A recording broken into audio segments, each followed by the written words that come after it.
भारत जोड़ो यात्रा देखी जिसमें तमाम मुद्दों को कांग्रेस उठाती हुई नजर आई।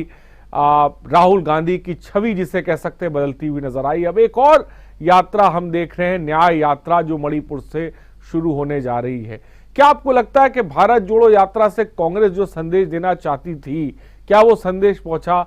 और न्याय जोड़ो यात्रा कितने मायने रखती है कांग्रेस के लिए मौजूदा वक्त में, जब यूपी में उसका जनाधार मात्र 2% है?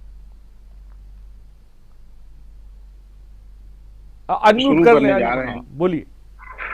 जो राहुल गांधी जी लोकसभा चुनाव से पहले न्याय यात्रा शुरू करने जा रहे हैं, उनका ये न्याय यात्रा चुनाव में अपनी पार्टी को कितना न्याय दिला पाएगी ये कहना अभी तो मुश्किल हो। और इससे बड़ी बात ये है कि चुनाव से पूर्व कांग्रेस यह प्रयोग कर रही है, ये कोई नया प्रयोग नहीं है। इससे पूर्व भी 2019 में लोकसभा चुनाव में कांग्रेस ने अब न्याय होगा एक का नारा या स्लोगन देकर चुनाव मैदान में उतरी थी। इसका परिणाम ये रहा था कि राहुल गांधी स्वयं चुनाव अमेठी से हार गए थे और उत्तर प्रदेश की 80 में से केवल एक सीट रायबरेली ही जीत पाई थी कांग्रेस। तो इस यात्रा से वो अपने लोगों को कितना विश्वास दिला पाएंगे, कितना जनता में अपनी छवि अच्छी साबित कर पाएंगे, या जनता को कितना समझा सकते हैं, ये उन देखने की बात होगी। लेकिन इस पे अभी ये कह पाना कि कांग्रेस की स्थिति बहुत अच्छी होगी तो मुश्किल है, क्योंकि विधानसभा के चुनाव में भी अभी कांग्रेस को मात्र 2 सीटें उत्तर प्रदेश में मिली थी, 2 ही सीटें हैं। तो कांग्रेस के लिए ये यात्रा कोई नई बात नहीं है और उस दौर में आ रही है कि मंदिर का लोकार्पण भी हो रहा है, शिलान्यास की भी तैयारी हो रही है, मूर्ति पूजन भी हो रहा है।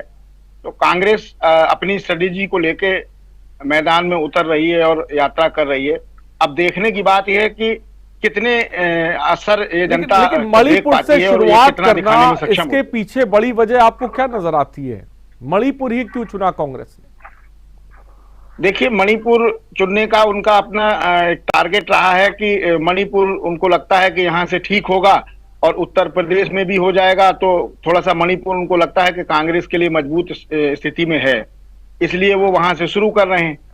और यहाँ तक आते आते कुछ और असर दिखेगा और कुछ बढ़त मिल जाएगी। लेकिन कांग्रेस के हालात अभी बहुत ज्यादा अच्छे नहीं है, क्योंकि जमीनी स्तर पे भी कांग्रेस उतना काम नहीं कर पा रही जितना होना चाहिए। और परिणाम सामने हमारे और आपके कि राहुल गांधी इससे पहले जो यात्रा लेके निकले और एकमात्र सीट रायबरेली जीत पाए, स्वयं ही चुनाव हार गए। तो इस यात्रा का मुझे तो नहीं लगता कोई विशेष फर्क इस पे पड़ने वाला है उत्तर प्रदेश में। विशेष नहीं पड़ेगा, ये बात नीरज जी कह रहे हैं। मोहित दीक्षित जी हमारे साथ